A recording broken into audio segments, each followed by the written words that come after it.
Big ബോസില് top 3 എത്തിയിരിക്കുന്നത് നമ്മുടെ ഷാനവാസായിരുന്നു. Actually Shanavas ഞാൻ കരുതിയിരുന്നത് പുള്ളിക്കാരനായിരിക്കും വിന്നറെന്നാണ്. കാരണം കൂട്ടത്തിൽ ഏറ്റവും കൂടുതൽ ഫാൻ ബേസ് ഉള്ള വ്യക്തിയായിരുന്നു ഷാനവാസ്. സീരിയലുകളിലൂടെ ഒരുപാട് പേർക്ക് അറിയാവുന്ന വ്യക്തിയും കൂടിയായിരുന്നു ഷാനവാസ്. അപ്പോൾ പുള്ളിക്കാരനായിരിക്കും വിജയിക്കുന്നത് എന്നാണ് കരുതുന്നത്. എന്നാൽ പുള്ളിക്കാരന്റെ ഗെയിം ഒക്കെ ഒരു പ്രത്യേക തരമായിരുന്നു. എനിക്ക് ആക്ച്വലി ഇഷ്ടമല്ലായിരുന്നു പുള്ളിക്കാരന്റെ ഗെയിം. മാനിപ്പുലേറ്റ് ചെയ്യാൻ ഈസി ആയിട്ടുള്ള ഒരു കഴിവുള്ള വ്യക്തിയാണ് നമ്മുടെ ഷാനവാസ്. പിന്നെ പുള്ളിക്കാരന് അനീഷുമായിട്ടുള്ള ആ കോംബോ ഉണ്ടല്ലോ, ഫ്രണ്ട്ഷിപ്പ് കോംബോ അതാണ് ആക്ച്വലി അദ്ദേഹത്തിനെ നിലനിർത്തിയത് തന്നെ. പിന്നെ ആദിലയും നൂറയൊക്കെ ഉണ്ടായിരുന്നു. അവരെ മാനിപ്പുലേറ്റ് ചെയ്യാൻ ഈസിയായി കഴിയുന്ന വ്യക്തിയാണ് ഷാനവാസ്. ഷാനവാസ് പിന്നെ ഒറ്റയ്ക്ക് നിന്നാണ് ഗെയിം കളിച്ചത് കേട്ടോ. പുള്ളിക്കാരൻ ആരെയും കൂടെ കൂട്ടിയിരുന്നില്ല. പിന്നെ ആദിലയും നൂറയും അദ്ദേഹത്തിന്റെ കൂടെ വന്നെങ്കിലും അത്യാവശ്യത്തിന് പുള്ളിക്കാരനെ കുത്തുന്നുണ്ടായിരുന്നു. അപ്പൊ പുള്ളിക്കാരൻ തന്നെ അത് നല്ലതുപോലെ അറിയായിരുന്നു. ഓവറായിട്ട് പ്രെഡിക്റ്റ് ചെയ്യുന്ന ഒരു വ്യക്തിയാണ് ഷാനവാസ്. മറ്റുള്ളവർ തന്നെക്കുറിച്ച് എന്ത് പറയുമെന്ന് ഷാനവാസ് തന്നെ അങ്ങ് തീരുമാനിക്കുമായിരുന്നു.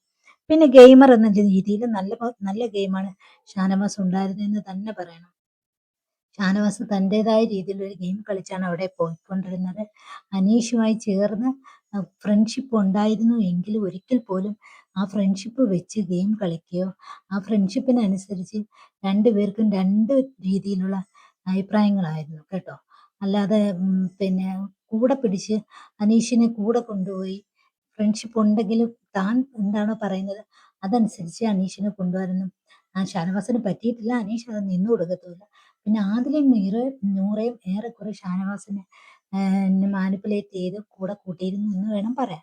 എങ്കിലും അത്യാവശ്യ സന്ദർഭങ്ങളിൽ പുള്ളിക്കാരനെ കുത്തുന്നുണ്ടായിരുന്നു. പിന്നെ ഷാനവാസ് ഇവർ രണ്ടുപേരുടെ സ്വഭാവം നല്ലതുപോലെ അറിയാമായിരുന്നു. അത് ഓപ്പണായിട്ട് പലതവണ ഷാനവാസ് പറയുകയും ചെയ്തിട്ടുണ്ട്. പിന്നെ ഷാനവാസ് ടോപ്പ് 3 എന്നതും അർഹനാണ്. ബെറ്ററാണ്. ടോപ്പ് 3ക്ക് എന്താ കുഴപ്പമല്ലേ?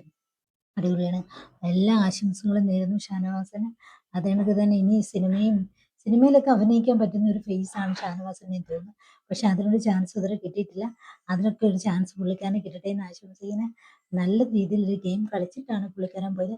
തന്റേതായ രീതിയിൽ ഗെയിം കളിച്ചു എന്ന് പറയണം. അല്ലാതെ ഗെയിം ഒന്നും കളിക്കാതെ ചുമ്മാ അതവിടെ വാഴയായിട്ട് നിന്നിട്ടൊന്നുമല്ല ഷാനവാസ് പോയിരിക്കുന്നത്.